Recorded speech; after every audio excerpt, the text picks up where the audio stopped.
Concitoyennes, concitoyens, merci d'être avec nous pour cette séance extraordinaire concernant l'adoption du budget 2022 et le programme triennal d'immobilisation pour les années 2022, 2023 et 2024. Pour débuter, la présentation du budget 2022 se déroulera en 3 parties. Je vous présenterai les faits saillants du prochain exercice financier. Ensuite, Mme Claudie Boutin, directrice des finances et des technologies de l'information, donnera des détails sur le contenu du budget d'opération. Ensuite, nous répondrons aux questions du public.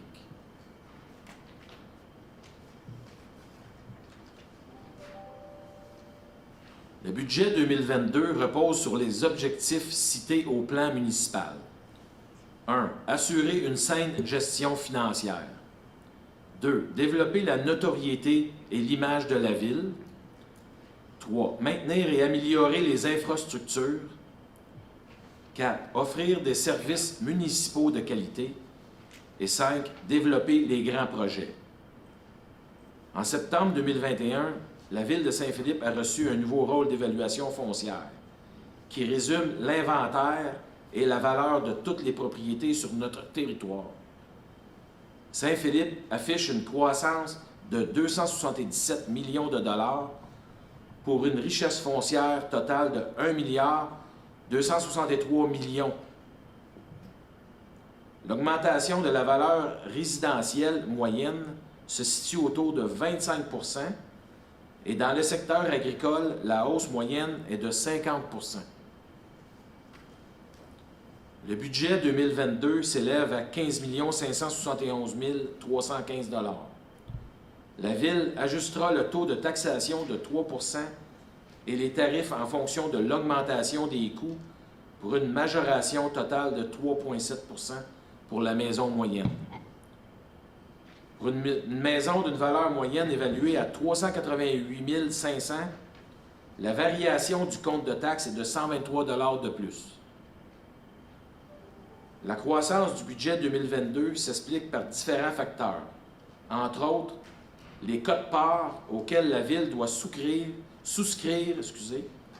tels que la Communauté métropolitaine de Montréal, la Régie intermunicipale de police de Roussillon, la municipalité régionale de Comté-Roussillon et l'Autorité régionale de transport métropolitain.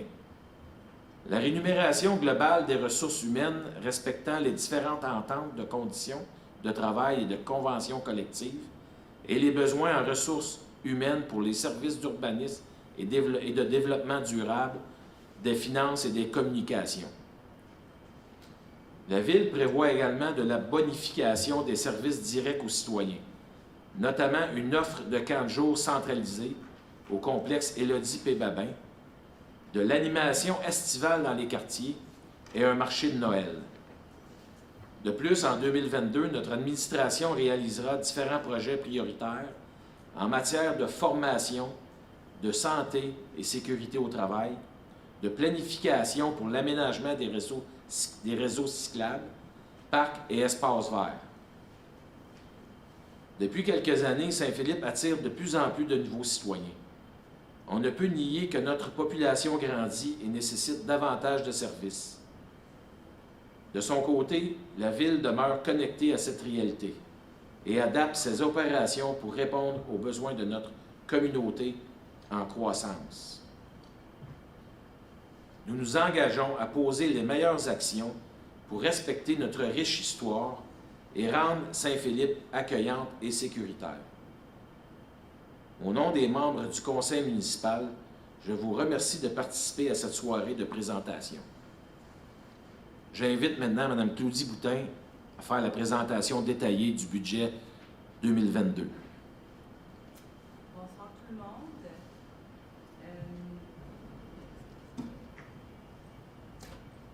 On vous présente, est-ce que vous m'entendez bien?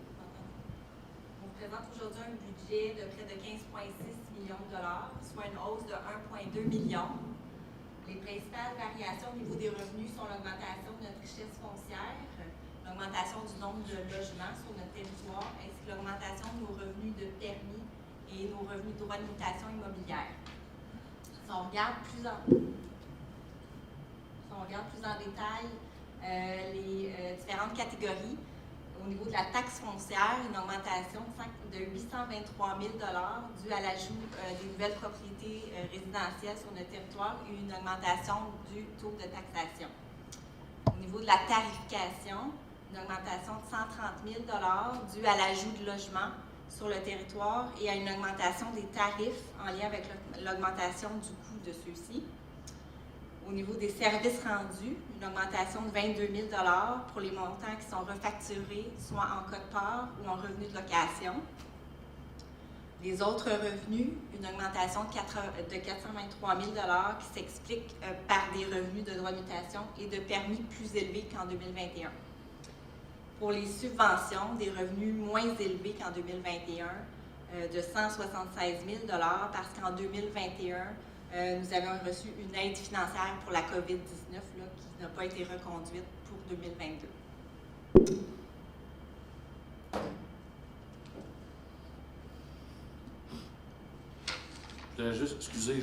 J'ai fait une erreur. Je voudrais juste finir mon petit discours, parce qu'il y avait une feuille de mélanger. Je m'excuse, là. Pour l'adoption du programme triennal d'immobilisation des années 2022, 2023 et 2024, Mme Boutin donnera les explications générales du programme et des sources de financement. M. Deliev, directeur général, présentera les projets planifiés en 2022 et s'ensuivra d'une période de questions du public. La Ville de Saint-Philippe adopte aujourd'hui son programme triennal d'immobilisation de plus de 87 millions de dollars pour les années 2022, 2023 et 2024. Il s'agit de 46 projets d'investissement que la Ville réalisera pour améliorer ou entretenir ses actifs et son réseau local, ou encore pour développer et offrir de nouveaux services. Avec la mise en œuvre du programme de développement et des infrastructures, incluant la nouvelle usine d'épuration des eaux usées et la construction d'un pont, ainsi que les travaux afférents. Les investissements en infrastructures sont estimés à plus de 50 millions sur 3 ans. OK, Claudie, merci beaucoup. Excusez, je me suis trompé. Tu peux y aller, Claudie. Donc, dans la ventilation des revenus, on remarque ici que les revenus de taxation sont notre principale source de revenus, avec 63 de nos revenus. À cela, on ajoute la tarification, un 12 donc pour un grand total de 75 pour nos taxes et tarifs, soit près de 11,6 millions pour les revenus de taxes et tarifs. Donc, les autres revenus représentent 12 de nos revenus, les services rendus 8 les subventions 5 et les paiements tenant lieu de taxes 1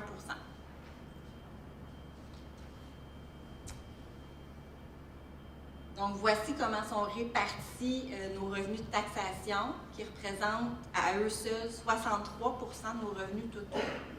Donc, la taxation résidentielle représente une bonne partie de nos revenus de taxation avec 76,4 le non résidentiel, 5,7 donc tout ce qui est commercial, industriel. La taxation agricole représente 13,7 les terrains vagues, 1,9 et les 6 logements inclus, 2,2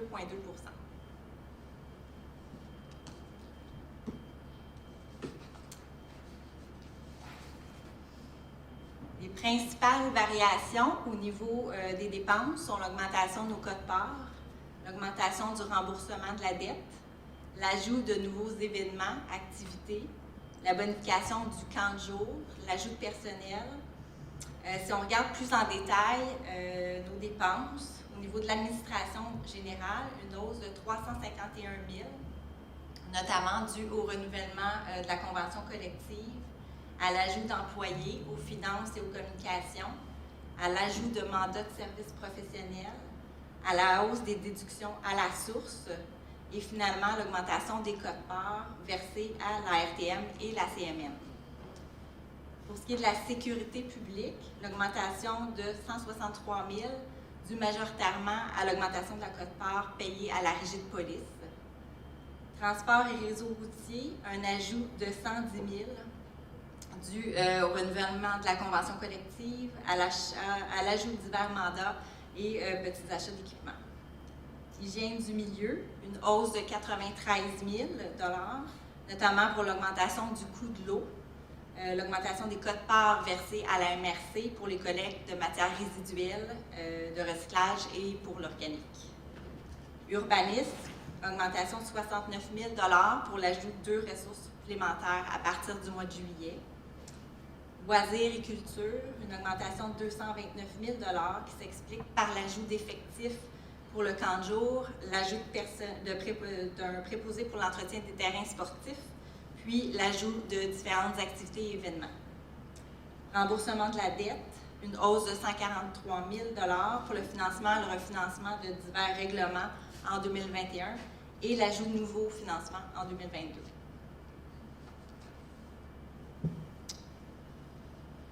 Donc, vous avez ici les valeurs imposables avant et après le dépôt de rôle 2022. Donc, la date de référence du marché, c'est le 1er juillet 2020. Donc, une augmentation totale de 277 millions.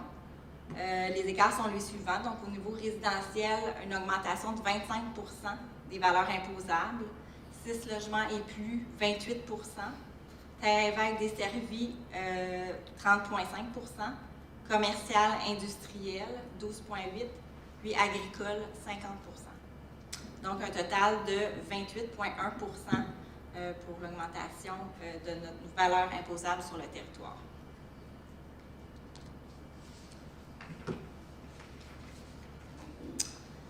Si on regarde les taux de taxes pour toutes les catégories, vous constaterez qu'ils ont diminué. On a diminué le taux afin d'annuler l'effet du dépôt de rôle pour ensuite venir l'augmenter pour vous donner une augmentation de 3 % pour la taxation. Donc, le taux résidentiel passe à 0,7009 $. Le 6 logements et plus, 78,01 $. Le non résidentiel, donc commercial industriel, 1,3248 $. L'agricole et le forestier, même chose que le taux résidentiel, donc 0,7009 $. Puis le terre évêque desservi, 1,3466 $.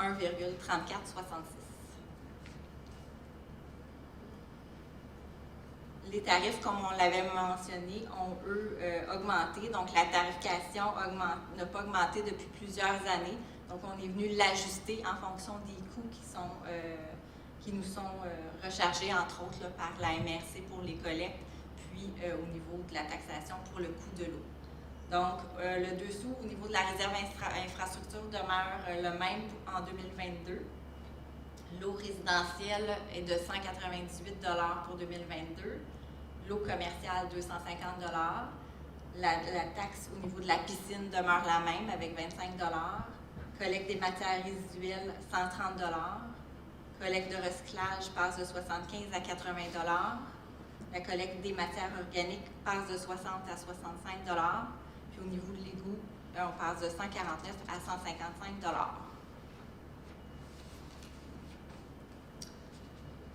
Donc, on vous montre ici le compte de taxe de la maison moyenne qui avait une valeur de 310 000 en 2021 et qui vaut maintenant 388 500 en 2022 suite au dépôt de rôle. Donc, tel que mentionné précédemment, vous constaterez ici que malgré l'augmentation du compte de taxe de la maison moyenne, qui représente 123 $, le taux de taxe a diminué. On a haussé la tarification pour refléter l'augmentation du coût des collectes, comme mentionné précédemment. Donc, ce qui donne une hausse totale de 3,7 % pour le compte de taxe de la maison moyenne, qui a une augmentation de 25 %. Donc, dépendamment de l'augmentation que vous allez avoir eu au niveau du dépôt de rôle, donc l'augmentation de votre valeur. Donc, comme par exemple, ici, c'est vraiment l'augmentation d'une maison moyenne qui a un 25 % d'augmentation avec le 3 % au niveau de la taxation. Donc, on remarque que son compte de taxe a augmenté de 3,7 %. On passe maintenant à la période de questions.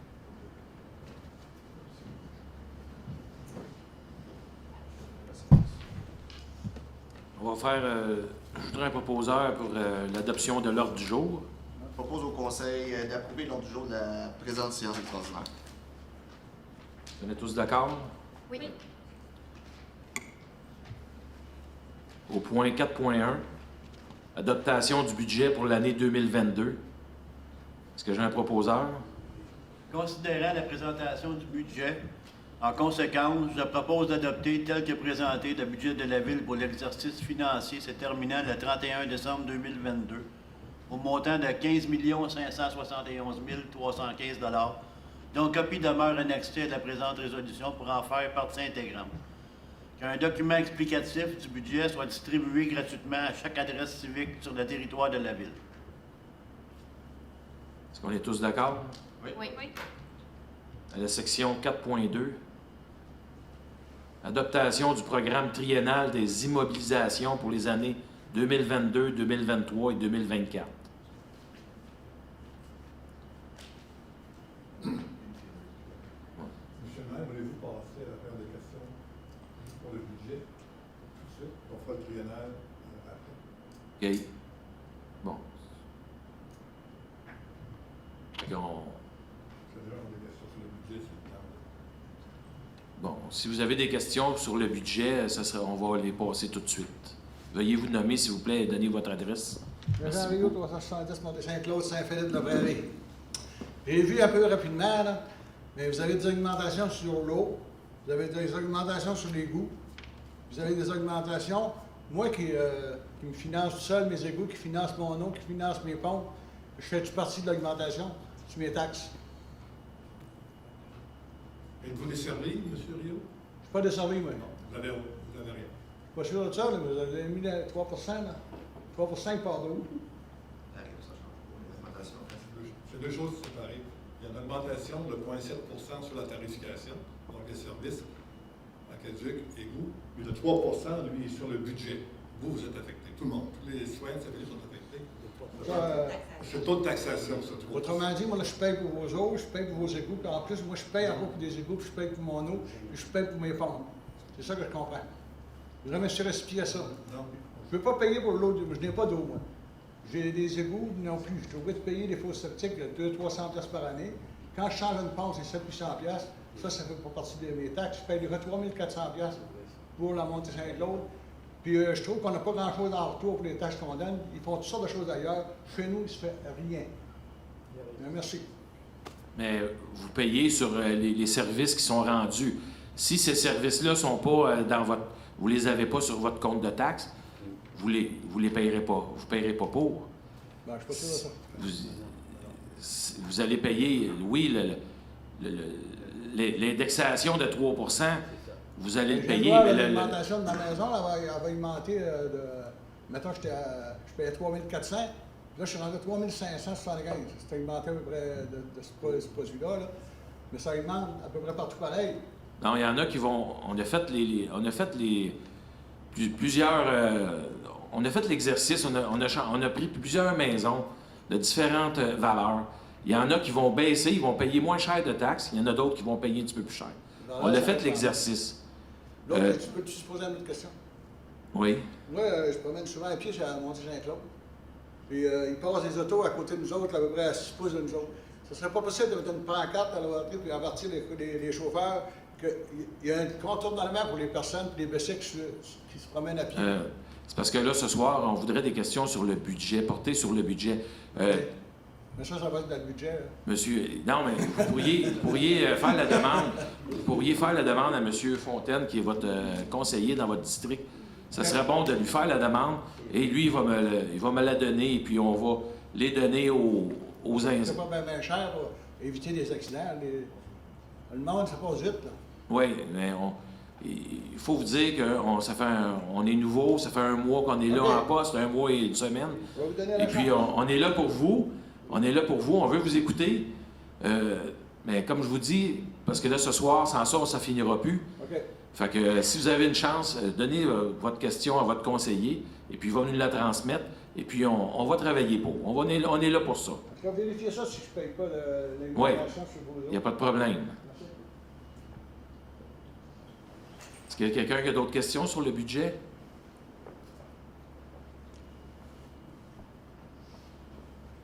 sur le budget triennal?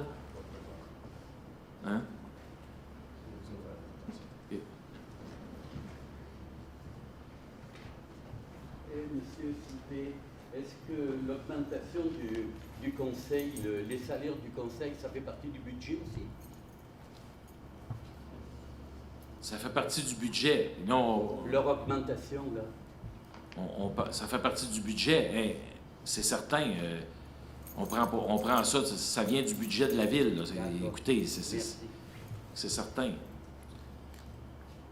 Est-ce que tu veux expliquer, Claudie, s'il vous plaît?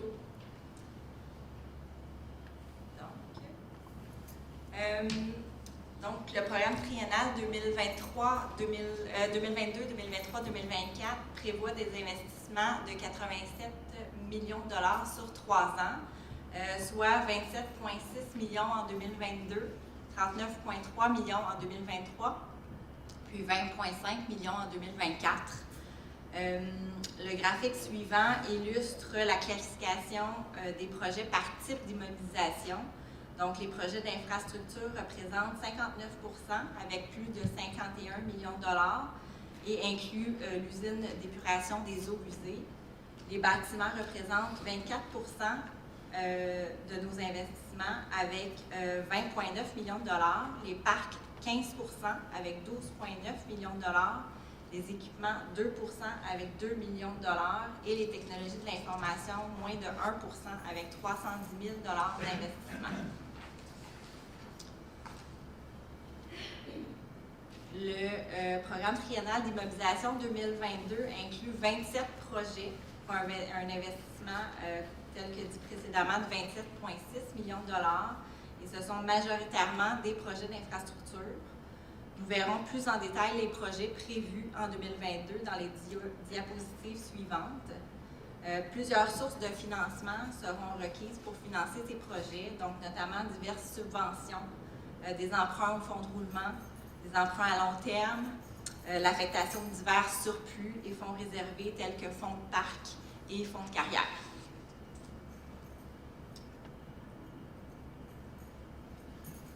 Lorsqu'on regarde nos surplus et réserves, on constate une diminution de notre surplus libre qui est passé de 3,5 millions de dollars au 31 décembre 2020 à 2,8 millions de dollars, notamment parce qu'en 2021, nous avons augmenté notre fonds de roulement et financé divers projets d'investissement. Notre surplus aqueduc-égout, quant à lui, est près de 214 000 $. Notre fonds de roulement a augmenté de 250 000 $ en 2021 et a présentement un solde disponible de 376 000 $. Le fonds réservé infrastructure de rue est à 14 000 $ et sera renfloué en 2022 à l'aide du 2 sous taxé sur le compte de taxes et nous permettra d'effectuer des projets de réflexion de rue. Notre fonds de parc a aussi diminué et est maintenant de 892 000 $ parce que nous avons financé quelques projets de parc avec ce fonds. Et finalement, le fonds de carrière qui est maintenant de 792 000 $ parce que nous avons financé des travaux effectués, là, notamment pour la voie de contournement.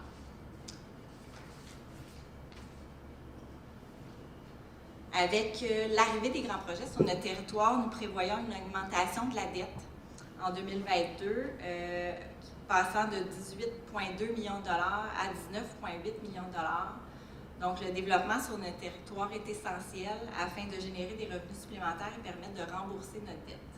Donc, je passe maintenant la parole à M. Lelièvre qui va vous parler plus en détail des projets prévus à ce programme triennal d'immobilisation. Merci, Mme Boutin. Bonsoir tout le monde. D'une part, je viens vous expliquer que le programme triennal, c'est au niveau de la loi, la Ville doit chaque année adopter un programme triennal. Dans un deuxième temps, le programme triennal, c'est une planification que la Ville réalise. Et chacun des projets que je vous ai présentés ce soir, on va parler surtout de 2022, 2023, 2024, c'est ultérieur. Chaque projet qu'on vous présente ce soir est de nouveau représenté au conseil municipal pour faire des choix durant l'année 2022, lesquels projets se réaliseront et lesquels ne se réaliseront pas. Donc, c'est une planification. Alors, au niveau des bâtiments, garage municipal, On parle d'un projet d'une caserne et l'agrandissement d'une bibliothèque. Qu'est-ce que ça représente en chiffres, ces projets-là? Au niveau de la construction du garage municipal, c'est un projet que la ville tricote depuis des années 2010, autant le garage que la caserne. Et on a eu l'autorisation de la CPTAQ pour construire notre garage municipal sur la montée Monette. Les coûts estimés étaient, à l'époque, il y a 2 ans, de 9 700 000. Pour ceux qui suivent vraiment l'actualité de la construction, vous savez que les coûts ont explosé. De 190 $ le pied carré qu'on évaluait il y a 2 ans, nous sommes rendus à 310 $ le pied carré. Cependant, ce projet-là doit être financé, dans le cadre du programme Récine à Québec, on a cherché 3 millions sur le financement et la majorité du reste de financement de ce projet-là devrait se faire par la vente des terrains au niveau du parc industriel. Vous vous souvenez qu'en 2016, pour les gens qui participaient aux assemblées, on a fait l'acquisition des terrains au Saint-Édouard 7 au coût de 3,5 millions. Et actuellement, sur le marché, si vous regardez les dernières ventes qui sont faites, que ce soit à Longueuil, que ce soit à Saint-Bruno, à Terrebonne, ça a triplé la valeur des terrains industriels. Alors, si on réussit à aller chercher les 7 $ qu'on a payés à 18 ou 20 $ de pied carré, donc, et des investissements qui vont se faire sur ce terrain-là, un minimum de 35 millions qu'on demande, on va autofinancer la construction du garage municipal. Le deuxième volet, la caserne. La caserne est estimée, c'est une caserne 2 à 3 portes. La caserne est estimée à 3 millions. La caserne également est associée à une aide financière de Récine de 60 %. Donc, le coût de la caserne, prenez 3 millions, moins 1,8 million, il reste 1,2 million. Du 1,2 million, nous sommes partenaires avec la municipalité de Saint-Mathieu et Saint-Mathieu va en payer 25 %. Et actuellement, on regarde également peut-être pour s'associer à d'autres municipalités pour les desservir en incendie. Donc, en 2022, on parle de plans et de vie pour ce projet. Le projet suivant, que vous regardez, c'est au niveau de la bibliothèque. Actuellement, nous avons 531 mètres carrés de superficie au niveau de la bibliothèque. Donc, au niveau de la norme, on est à 86 % de la norme. Si on veut aller rejoindre la norme, que certains nombres de municipalités au Québec ont, nous devrions passer à 711 mètres carrés. Donc, il y a des projets qui vont être regardés pour l'agrandissement de la bibliothèque. Et ces coûts sont seulement des coûts approximatifs qui ont été mis là-dedans. On verra, mais actuellement, ce qu'on pense, les estimés de coûts varient beaucoup plus entre 1,2 million et 1,5 million pour l'agrandissement de la bibliothèque et non pas 3,5 millions des coûts qu'on avait auparavant. La page suivante, concernant les équipements, signalétique, souffleur, chargeur, balai, tracteur, rangement et véhicules techniques. Si on reste juste cette diapositive-là, vous savez que ça ne sera pas un surplus à la ville de regarder qu'on est très déficient au niveau de la signalisation. Alors, depuis presque 2 ans, l'équipe d'Écom, associée à d'autres directeurs du service, travaille sur un concept pour rentrer de la signalisation dans la ville, autant nos entrées de ville, par exemple des écrans numériques. Je pense qu'on a à peu près une municipalité dans le secteur ici qui n'a pas d'écran numérique pour annoncer les différents projets qui se passent dans la ville. Donc, il y a des écrans numériques qui sont planifiés aux entrées de ville. Il va y en avoir une probablement Montée Monette et Édouard VII, Sanguinet. Et on verra une troisième probablement aux limites de la Prairie et Saint-Philippe. Si on va au coût. Et en même temps, je pourrais vous parler du financement. Alors, le plan cinétique, au total, représente une facture de 800 000 $ et la majorité des dépenses en 2022 sont prises au niveau du surplus. Au niveau des équipements pour les travaux publics, on parle d'une souffleuse, d'un chargeur et d'un balai. Pourquoi souffleuse et chargeur? D'une part, parce que les équipements qu'on a actuellement ne suffisent pas et sont un peu trop petits pour les travaux qu'on a à faire dans la ville. Et en changeant le chargeur, il faut absolument changer l'arroseur, de la souffleuse qui vient s'y joindre. L'autre équipement, un balai. Un balai, c'est pas un balai que vous voyez dans la majorité des villes, je crois, on n'a pas de photo. Mais le balai, c'est un balai qui va s'installer en avant du chargeur. Et la commodité de ce balai-là, c'est que ce qu'on voit dans beaucoup de villes, c'est un balai, une fois qu'il est plein, il faut qu'il retourne aux travaux publics, à la ville, se décharger. Tandis que le balai qu'on regarde, qui va se placer, des coûts beaucoup moindres qu'un balai conventionnel, il va se placer devant un chargeur. Et aussitôt qu'il est plein, on pense à peu près que la capacité du chargeur est autour de 1,5 m3. Alors, aussitôt qu'il est plein, il y a un camion à côté, il se vide dans le camion et il continue à travailler. Donc, on sauve énormément de temps de transport pour ce genre d'équipement-là. Le suivant, achat d'une roulotte. Ici, à la ville, un des problèmes qu'on a souvent, entre la patinoire ou les camps d'été, on n'a pas de toilette, il n'y a pas de chalet actuellement, donc ce serait un équipement polyvalent pour recevoir à la fois des patineurs et avoir des toilettes pour l'hiver. Et la même chose pour le camp de jour de l'été, on a voulu en louer cette année, donc c'est drôlement pratique pour la ville. Le remplacement d'un véhicule au niveau des services techniques. Le véhicule, je pense qu'il a une dizaine d'années d'âge, il a fait son temps, il coûte plus cher à l'entretien qu'en acheter un véhicule neuf. Par après, on descend plus loin, on s'en va aux technologies, au niveau du portique, au niveau de la bibliothèque. C'est faire en sorte qu'on ait des bandes magnétiques au niveau de l'ensemble de nos collections à la bibliothèque pour en faire une meilleure gestion. Tracteur pour entretien de terrain de balle. Je pense que c'est une grande problématique que les équipes de sport nous en parlent régulièrement, qu'on est mal organisé pour faire l'entretien de notre terrain de balle, puis on a absolument raison. Puis en plus, on loue des équipements. Donc l'acquisition de ce tracteur-là va permettre, entre autres, d'entretenir adéquatement le terrain de baseball. Et le dernier équipement qu'on va faire l'acquisition, c'est une unité de rangement. L'unité de rangement va servir, entre autres, justement, qu'on puisse ranger cet équipement-là de tracteur.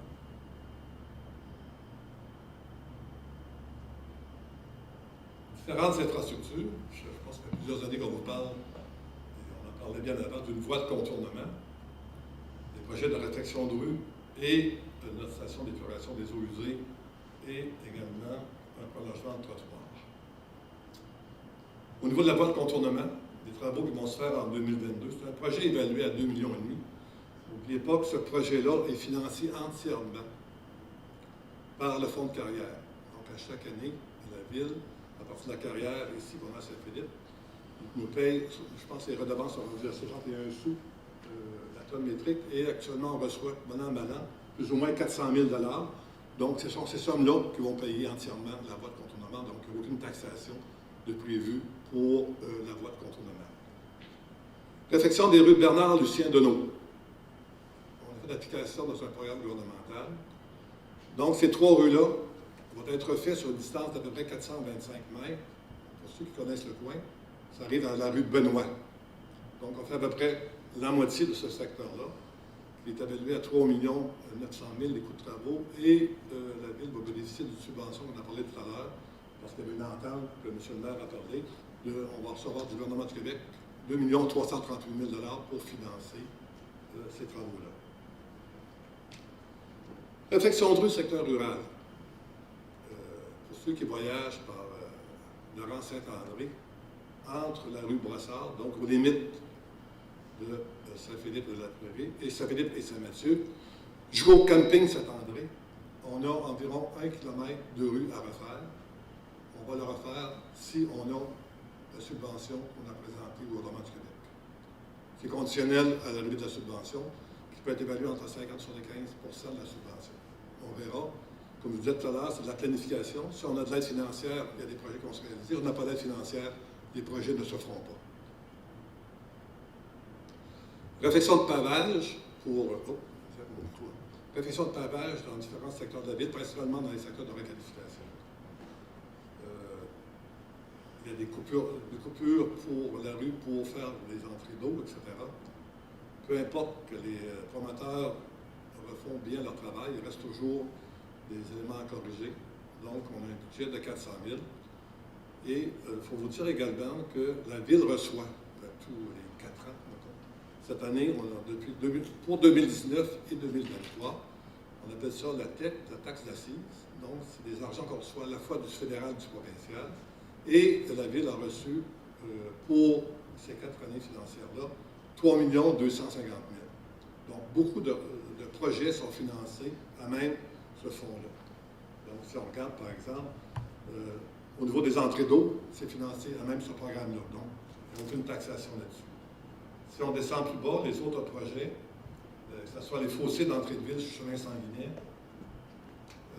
la rue France et Georges-Henri, il faut refaire le pluvial. Donc, on est obligé, on a présenté, nous autres, on met à jour notre plan d'intervention, et le gouvernement du Québec nous oblige de mettre à jour ces travaux-là. Donc, ces travaux-là sont financés à 100% par la taxe d'assises. Donc, aucune taxe aux citoyens. Le projet suivant, c'est l'usine, qui vous a été présenté, je pense, adéquatement. Je crois que la majorité des gens qui sont dans la salle ont vu cette présentation-là. Donc, c'est un projet qui est financé autant par la vente du site des étangs, qui est de l'ordre de 24 millions, plus les intérêts et les droits de mutation, qui nous ont rapporté pas loin de 28 millions. Et le reste du financement de ce projet-là, qui est à la hauteur de 36 millions, va être financé à même le développement climatifère, donc les revenus de taxation. Et au niveau des infrastructures, le dernier projet nous a été demandé par beaucoup de citoyens. Au niveau de la sécurité, la même chose que M. Rio demande pour son secteur, sur la montée Saint-Claude, je prends des trottoirs, on va le regarder, M. Rio, là, en faisant votre demande avec M. Fontaine. Donc, sur 150 mètres, on va construire un projet de trottoir de la rue Georges-Henri à la première intersection sur la rue Martin, et on pourra regarder s'il y a des possibilités pour faire la même chose dans votre secteur.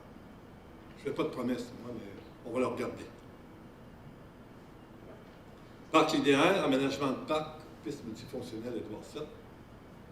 C'est un projet de longue haleine, le parc linéaire. On travaille là-dessus depuis, je dirais, presque 3 ans. On veut faire le lien, ça a été demandé à différentes séances du Conseil, il va y avoir un lien cyclable sur Édouard VII, de Poche-Chartrand jusqu'à Sanguinet. Donc, on a travaillé beaucoup. Regardez ça. Bon. Vous voyez le projet. C'est un projet évalué pas loin de 4 millions de dollars, financé en partie par la CMM. La CMM nous donne 2 millions pour financer ce projet-là. L'autre financement va se faire à même le fonds de parc au niveau de la ville, donc aucune taxation non plus à ce niveau-là. On a fait l'acquisition de l'ensemble des terrains. Il nous reste une négociation à faire au niveau de la maçonnerie pour réaliser ce projet-là. Parc Gérard-Laframboise, c'est un projet de longue haleine.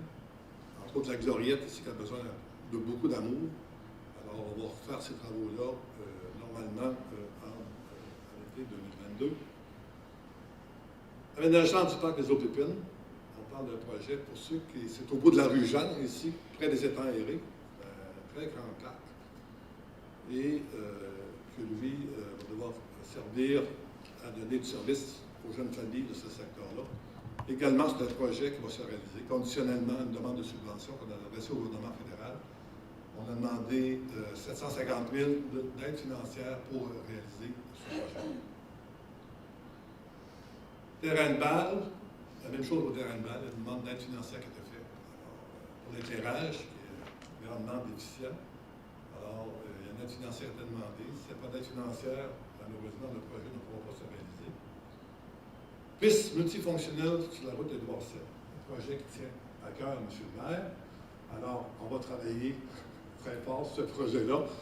Alors, ce qu'on veut faire, c'est dans le fond, le croissant du parc à Perron, on va faire une piste cyclable, et le perron à Vézina, il va y avoir un trottoir. Ça, c'est un projet qui est financé à même le fonds de parc, qui va se réaliser à l'été 2022.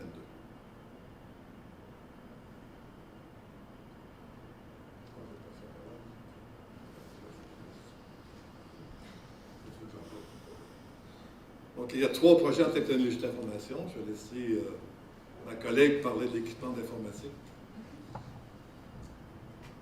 Donc, au niveau des équipements, de l'acquisition d'équipements informatiques, c'est pour renouveler notre parc informatique. aussi, quand il y a divers bris, faire la migration de serveurs pour notre logiciel financier, le rehaussement de notre site de relève, et puis l'achat de véhicules, d'ordinateurs véhiculaires pour le service incendie, là, pour la réception d'appels entre le centre puis les pompiers.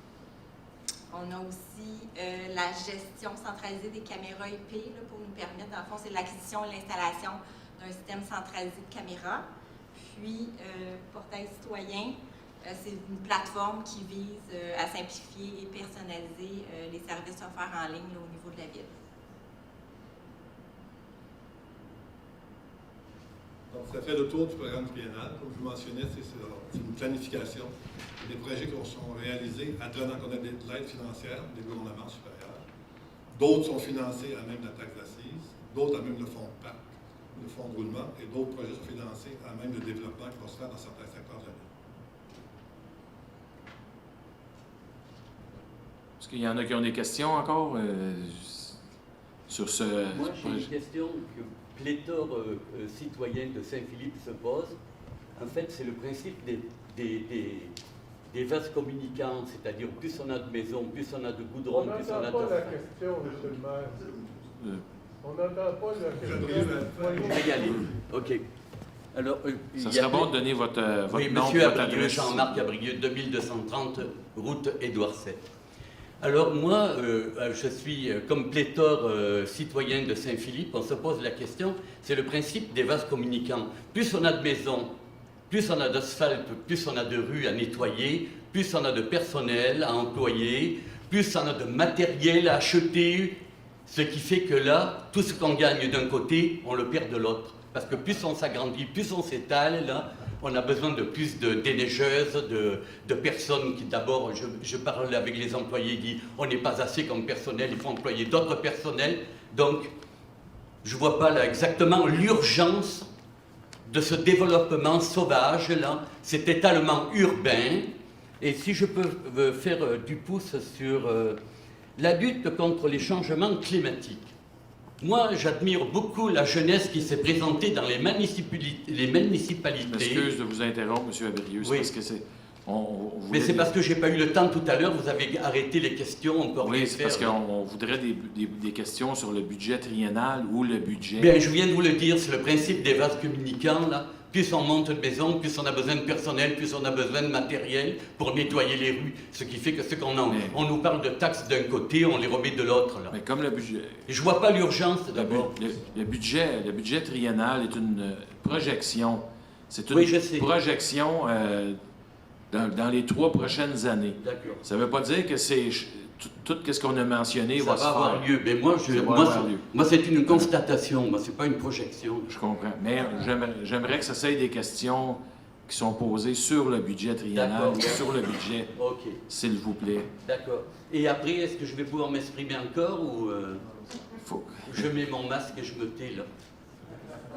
C'est parce que la prochaine séance ne portera pas sur le budget. Parfait, je vais attendre. Là.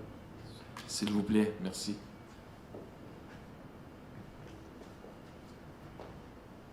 Bonsoir, Sylvain Morancy, 389 rue Deneau. Concernant les réfections de la rue Bernard, Lucien et Deneau, c'est ça.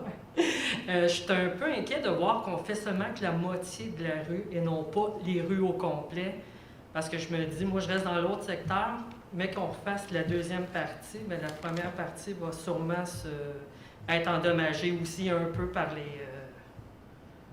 Donc, je ne sais pas si on n'aurait peut-être pas dû faire seulement qu'une rue à la fois ou... Non, mais on le fait en 2 phases, là, c'est pas...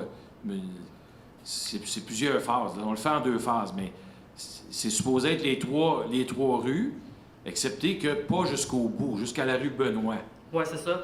Mais l'autre partie, mais qu'on refasse, on va se trouver on va peut-être endommager les rues déjà faites. Tout ça, je me semble que ça aurait pu être fait, on fait toute la rue Lucien ou toute la rue de nos complets, ainsi de suite, au lieu de faire la moitié. Pardon? Oui, bien, M. Lelièvre va répondre plus. M. Morancy, d'une part, la problématique qu'on a sur ces rues-là, c'est une problématique au niveau du pluvial. Et depuis, je dirais, 15 ans, au moins, ça a été mentionné à la Ville que les émissaires au bout de ces rues-là qui arrivent sur Édouard VII sont trop petits pour accueillir les eaux pluviales de ces secteurs-là. Depuis ce temps-là, on a pratiquement doublé le nombre d'habitations sur ces rues-là.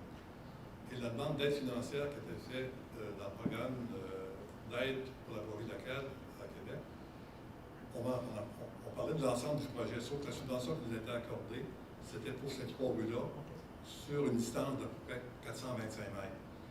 Et ce qu'on va faire, c'est d'une part, ça je ne l'ai pas mentionné tout à l'heure, c'est un erreur de ma part, d'une part, il y a des concepts d'aménagement de rue qui ont été faits, et les citoyens vont être rencontrés pour voir quelle est l'approche qui aime le mieux. Parce qu'on a des entreprises différentes, il y a des rues qu'on a jusqu'à 20 mètres d'emprise, d'autres rues on a 15. On sait qu'on a une problématique de stationnement parce que les entrées charretières, maintenant qu'on a pratiquement doublé chacune des maisons mobiles, donc c'est l'ensemble qui va être regardé avec l'éclairage. Et le pluvial, il n'y aura pas de problème à refaire la deuxième section, ça n'endommagera pas du tout la première sur La deuxième partie, ça c'est prévu qu'en 2023, c'est ça? La deuxième partie, ça va être, comme Gilbert mentionné, par phase. On va Ouais, voir est-ce qu'on aura de l'argent pour la faire. Si on est capable d'avoir une autre subvention pour la phase 2, on va essayer. Fait que pour l'instant... C'est juste que je trouve que esthétiquement parlant aussi, ça va faire spécial, là, mais bon. Parfait, merci.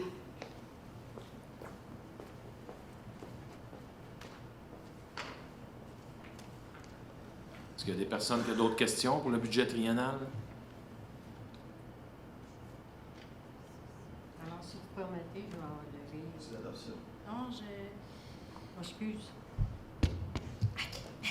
Donc, considérant la présentation du programme triennal d'immobilisation pour les années 2022, 2023 et 2024, en conséquence, je propose d'adopter, tel que présenté, le programme triennal des immobilisations pour les années 2022, 2023 et 2024, dont copie demeure annexée à la présente résolution pour en faire partie intégrante, qu'un document explicatif du programme triennal des immobilisations soit distribué gratuitement à chaque adresse civique sur le territoire de la Ville.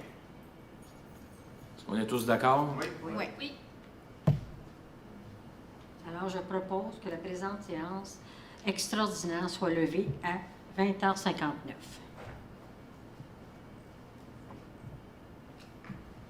Merci beaucoup pour la séance du budget triennal.